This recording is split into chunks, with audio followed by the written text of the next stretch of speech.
नमस्कार, मैं हूं शुभांकर मिश्रा और आज हम एक्सपोज करने वाले हैं ऑपरेशन दंगा। हमारी आप तमाम दर्शकों, तमाम व्यूअर्स से गुजारिश है कि अगर आप युवा हैं या आपके घर में बच्चे बड़े हो रहे हैं या आपका कोई दोस्त ऐसा है जो दिन रात हिंदू मुसलमान करता है, तो प्लीज उसे ये वीडियो दिखाएं और आज इस वीडियो के जरिए आप भी दंगों के खेल को समझें। लेकिन इस खेल को समझने के लिए हमें इतिहास में चलना पड़ेगा। ये समझना पड़ेगा कि दंगे कब से हो रहे हैं और पैटर्न क्या उनका।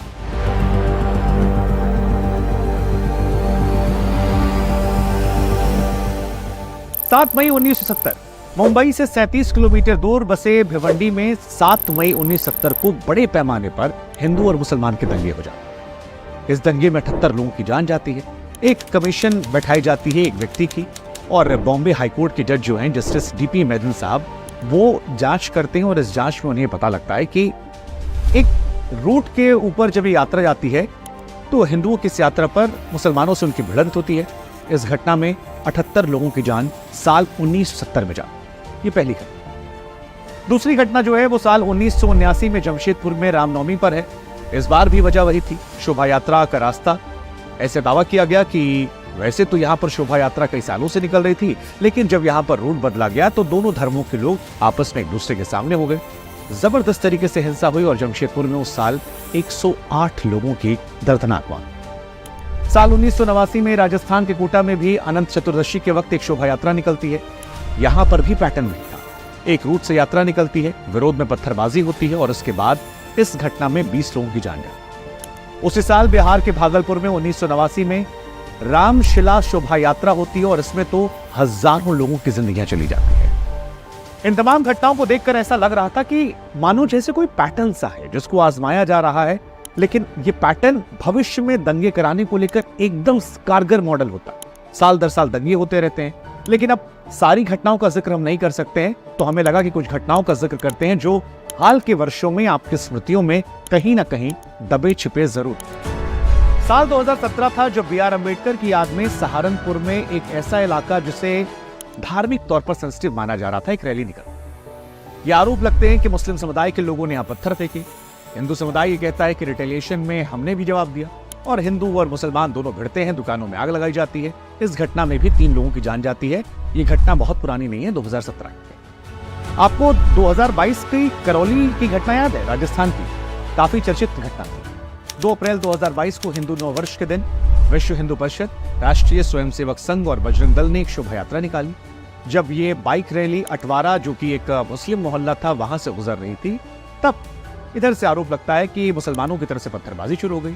उधर मुसलमान ये आरोप लगा रहे थे कि जो यात्रा निकाल रहे थे वो धार्मिक नारेबाजी कर रहे थे, जानबूझकर ऐसी ऐसी बात कह रहे थे जो उकसाने वाली थी। और उसके बाद कुछ युवकों ने पत्थरबाजी और हिंसा शुरू की और फिर दोनों लड़े और फिर करौली भी हिंसा की आग में झुलसा।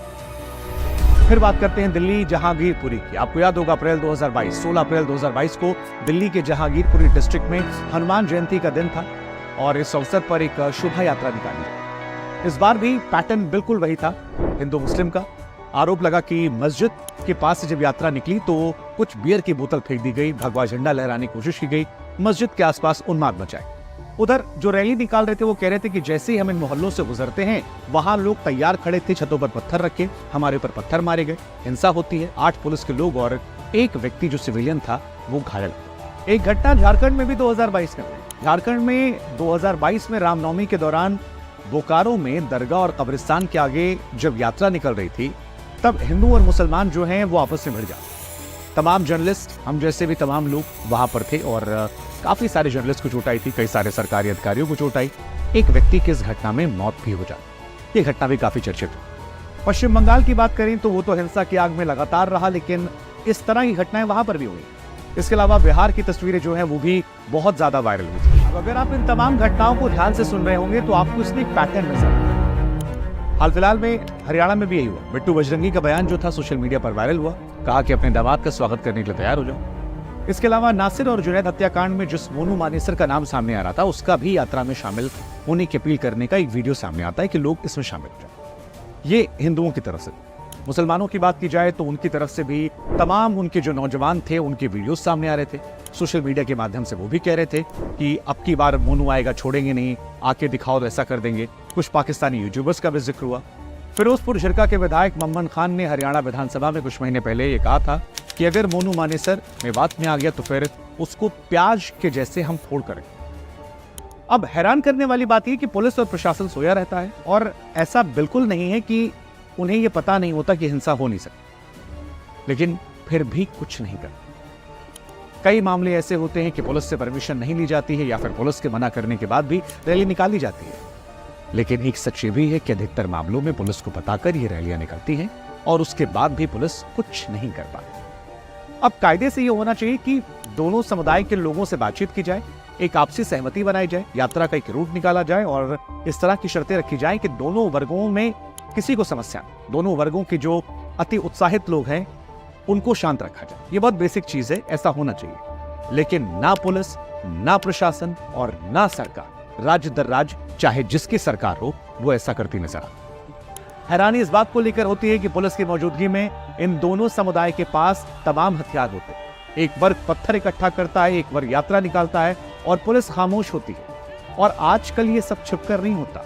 सोशल मीडिया के दौर पर सारी चीजें वायरल होती, सारे वीडियोस निकल कर आते हैं, हर कोई देखता है कि मामला उबला हुआ है, बस वो केरोसिन डालने की जरूरत है जिसके बाद भड़क जाए। 2022 में जब यात्रा हुई थी तब हरियाणा में 2500 पुलिस वाले लगाए गए थे। संभावना इस बार भी थी। नासिर जुनैद हत्याकांड के बाद तनाव था, पुलिस जानती थी, लेकिन इसके बावजूद इस बार संख्या 800 कर दी गई और इन 800 में भी ज्यादातर वो थे जो होमगार्ड थे या फिर पर्सनल सिक्योरिटी ऑफिसर्स थे।